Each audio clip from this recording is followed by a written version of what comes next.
Hi, friends. I'm Paola, And I'm Karolina. and you're listening to Grace Giggles and Girl Talk. where girl talk is welcome, Faith is our foundation. and laughing is basically our love language.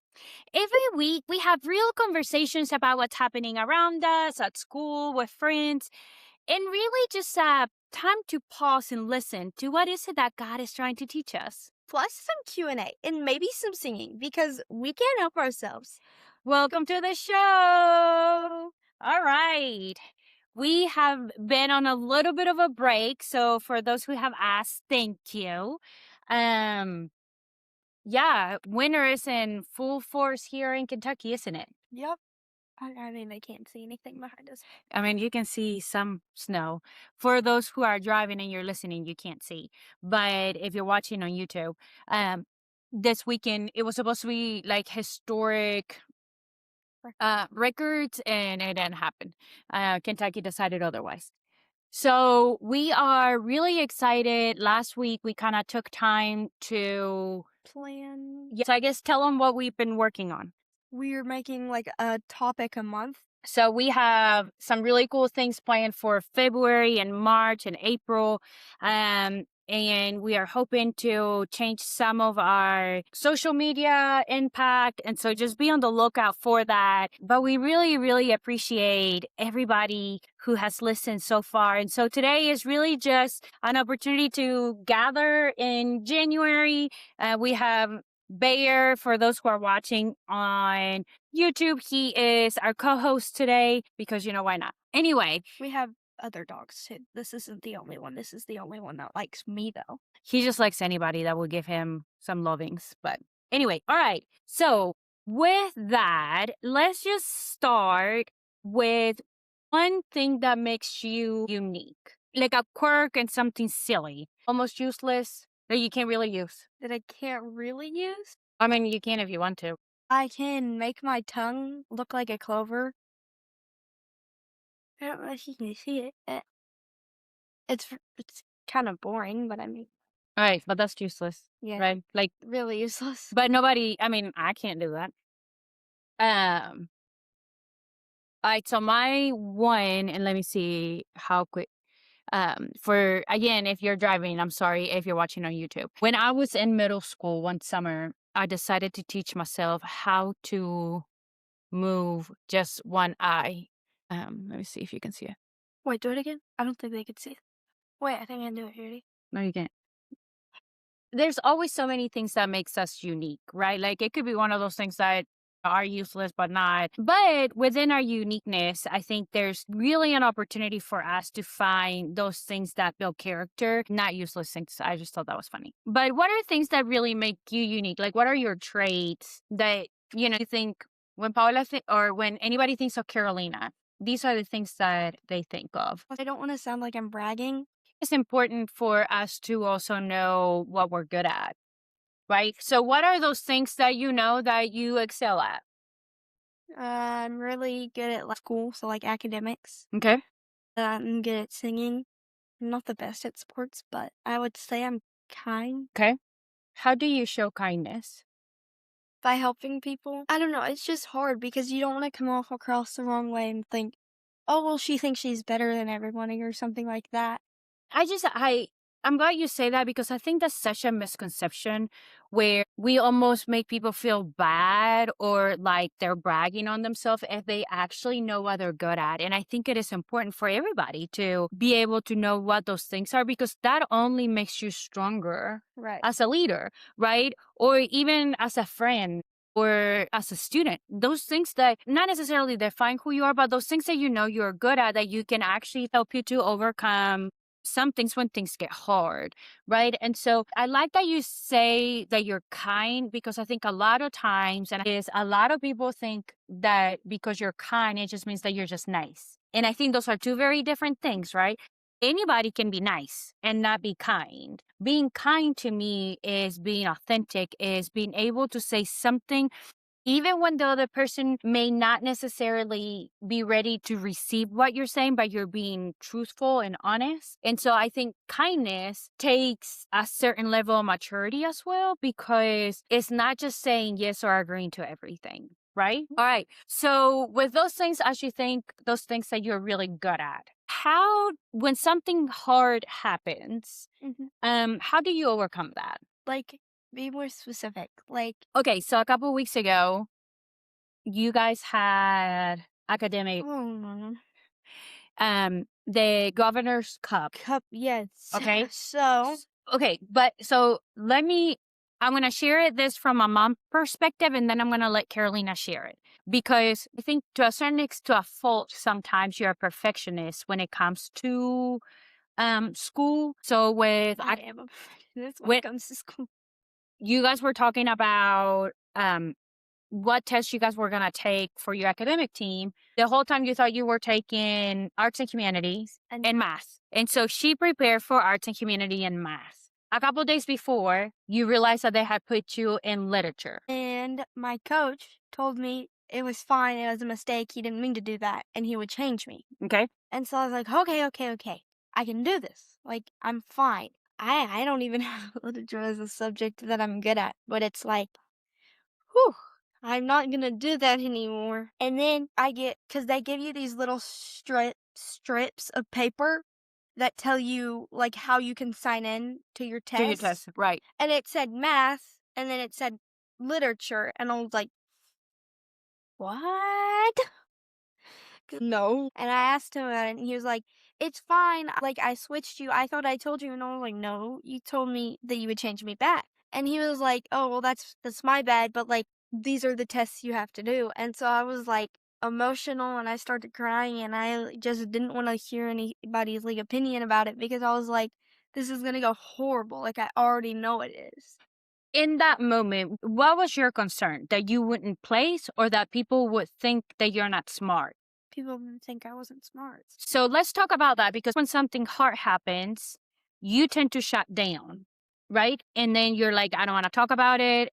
Well, because to me, it's easier to forget about something and push it like behind me, or like shove it down, than it is to express it and like embrace it and say, like, I know that this happened. I can't do anything about it. Like, it's not in my control. Why I don't want to. Yeah. So I think that the one thing though that I would like for us to talk just a little bit deeper though is in that moment though when you were walking to take the test because mommy was helping and I was one of the proctors. You didn't want to talk to me. Daddy was there. You didn't want to talk to us. And at what point that you were like, this is going to be okay? How do you change that perspective? I didn't. Okay. I kind of just said, I hope this works. Yeah. Sometimes you just got to do hard things even when you don't think you Mhm. can, right? And I think you realize while there were a lot of things in there that you didn't know, there were some things that you knew. Not a whole lot, right? But you got to give yourself some credit, right? Like you're a sixth grader. And a lot of those questions too were questions that a lot of the people probably wouldn't even known, right? And then whenever you guys played quick recall, you actually helped your team a couple times, right? And so in that moment when you think that you are not good enough, what made you switch your mind? You're like, it's gonna be fine. I actually started to know some of the questions, and I was like, "Oh, I'm not totally horrible at this. Like, I Yeah. know some of them." And then when we were doing quick recall, I got a question right that was literature, and I didn't know it like at all. Like, I guessed it, but everybody's like, "Hey, you actually got that right. Like, you know what you're doing." Yeah. And so I was like, maybe I do. Yeah. I think as adults too, um, it's so hard to know that fine line of how do you overcome when something is hard, right? And so I think even for me as a mom, I wanted to fix it. Like I wanted to be able to talk to Carolina, and then in that moment, you didn't want to Well, deal with me. I didn't want to talk to anybody Yeah. because I didn't want anybody to fix it. I wanted Well, to handle it. and so even when we think about other things, right? Like even when we think about sports or friendships or things of that nature, a lot of times we have to almost have the experience to know how to overcome it. Would you agree Mhm. with that? Like sometimes you just have to live through it. And I think that's the reason why a lot of times parents we try to give um advice even when you guys don't want it. And you guys are like, I don't want to hear that, right? And then it's like, okay, well, I was just trying to help. But I think what it's important is, and we're gonna go into our devotional when we talk about our gifts and the things that we're good at, and that genuine love that comes from God, being able to dive deep in and really find what is so unique about you. Because every single one of us, if God created us in His image and He created all of us to be unique, He didn't want Carolina to be like me, right? That's why I'm not. Yeah, but it's the same reason why you are not like one of your best friends, right? Even like within our friendships, there might be a lot of things that we might be really similar with one another, but we're not the same and we don't think the same and our train of thought is not the same because God created us to be uniquely us, right? And so we are actually going to be using the Bible verse from Romans. Do you have your Bible app? We're going to be reading the Bible verse from Romans chapter 12, and we're going to read verse 6 through 9. It really, what we're gonna do is dive a little bit into what it means to be unique, and hopefully this will help those who are listening, to maybe just have conversations with your preteens or teenagers, or even with your friends. All right, Carolina, read those Bible verse for us. In His grace, God has given us different gifts for doing certain things well. So if God has given you the ability to prophecy, speak out with as much faith as God has given you. If your gift is serving others, serve them well. If you are a teacher, teach well. If your gift is to encourage others, be encouraging. If it is giving, give generously. If God has given you leadership ability, take the responsibility seriously. And if you have a gift for showing kindness to others, do it gladly. Don't just pretend to love others, really love them. Hate what is wrong, hold tightly to what is good. Love each other with a genuine affection, and take delight in honoring each other. Never be lazy, but work hard and serve the Lord enthusiastically. Rejoice in our confident hope. Be patient in trouble and keep on praying. When God's people are in need, be ready to help them. Always be eager to practice hospitality. All right. I love this Bible verse, and I know I have it highlighted. I know you have it highlighted now in your app. What is at the very beginning? It says, if you can prophesy, do what? Speak Speak the truth. full truth. If you're a good listener, do what? Listen carefully. Okay. So what are some of those unique traits that he's talking about? If you have, if you're a leader, to lead with your full heart. Yeah. And if you like giving to others and helping take care of others, then help them rightfully, and Yep. don't do things that they want and then not do the other things that they want. So what I love about what Paul is doing here is that he takes time to recognize that everybody is different. I think a lot of times, even more as girls, we do a really bad job of comparing ourselves with somebody else.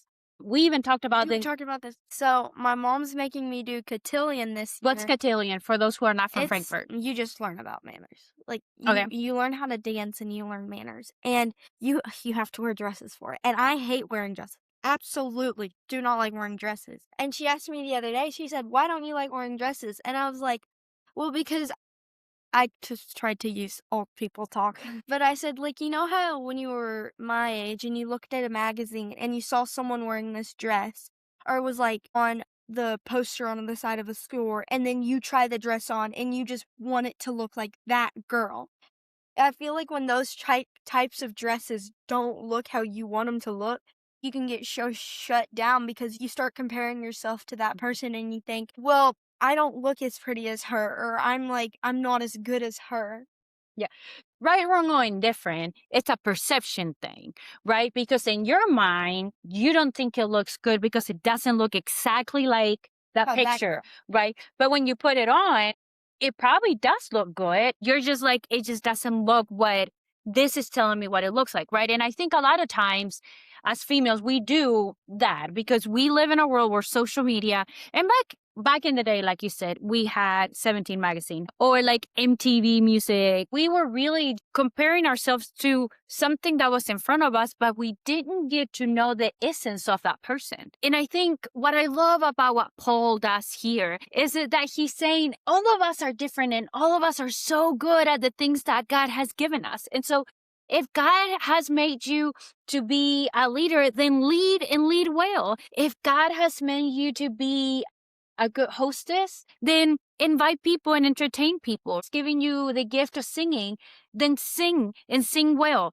right? And praise God while you're doing it. Right. And so I love this about this Bible verse, and moms, hold on to that when you're talking to your girls, because we have to be reminded that in this moment, you are called to be uniquely you, right? And so if God is giving us the opportunity to encourage one another, then give encouragement freely. And even as leaders, right? Like I think for those who have teams that you lead, for those who are even a part of our team at work or even in sports, I think everybody plays such a pivotal part in every moving piece, right? And so I love that he says that when we love, we need to love sincerely. What do you think he means by that? Like, love full heartedly. Like, don't say you love, like, almost, I don't know how to describe it. Like, if I'm saying I love you, but I kind of love you, but I don't really love you. Yeah. Like, loving you fully. You are, I and think not for what I you think look like. sometimes we call it loving with no strings attached, right? I That's what love we should you, say. but you have to give me, or you have to do this. We were reading something for NTI for Nacho about a monkey that went and pulled all the bananas. And then a baboon came and said, "Hey, can I have a banana?" And he was like, "I work really hard for all of this. Why would I give you one?" The baboon left. And then orangutan, I think, came. And in part of the story, I guess the monkey said that he was thirsty, but he didn't want to leave after picking up all the bananas. And so this other one comes, the orangutan, I guess, comes with coconut with water. And the monkey was like, "You can't have one of my bananas." And he's like, "I'm not here for the bananas. It just looks like you might be thirsty. So I brought you water." And the monkey was like, "Why would you do that?" And he was like, "'Cause it looks like you were thirsty." And he was like, "Oh, well, do you want a banana?" And he was like, "Well, sure." Right. And so we were talking about what did you learn from this story? And Nacho was like, that you should always share. And I'm like, yeah, I think a lot of people could say a lot of things, right? Like the baboon or whatever, the one that came afterwards was probably smarter because it brought something to trade. But I think love, when it says to love sincerely, is that it's to love without expecting anything in return. Right. And when I think of the purest form of love, really is the love of Jesus Christ for us, right? Like he loves us so deeply that no matter what we do, he's gonna love us. Like we make mistakes and we fall short of his grace every day, so many times, and yet he He still still comes loves back us. to love us. And as long as we know that, and as long as we repent, he's still gonna be waiting for us in heaven, right? And I love that. And so when we know what our unique gift is, then we can be diligent in figuring out how we overcome those things, right? And so when things tend to get hard, we need to go back to those gifts we have. Right? When you're stressed out, maybe figure out who are the people that encourage you, or if you are an encourager, find the good in it. Right? I don't like when people say you just need to grow tough skin. I think you just need to learn. That's what I grow. Yeah. Well, but I think is I would love for us to be more like show mercy rather than just have tough skin.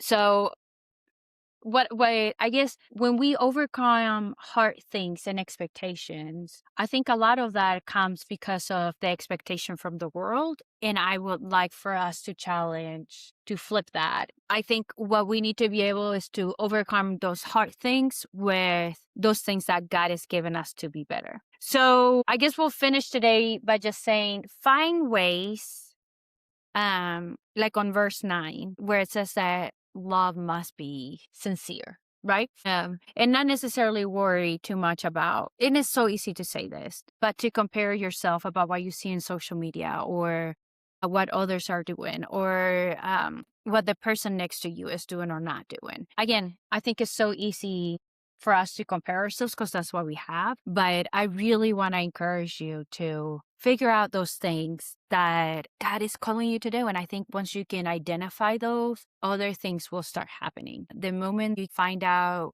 who you are, you will no longer feel like you have that imposter syndrome. And I know those who are older understand that that's such a huge topic lately, but it's really not about being cocky or about what we think we are or to give ourselves flowers. When we can ground ourselves in Jesus, Right. um then we can honestly love.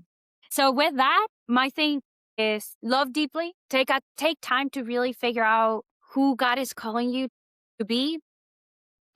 And Thanks for hanging out with us. and don't forget that God's grace is for you. And girls, And boys, you are loved and you're enough. share this episode with your mom, your daughter, or even your bestie. And with that, thank you for listening to Grace Giggles and Girl Talk.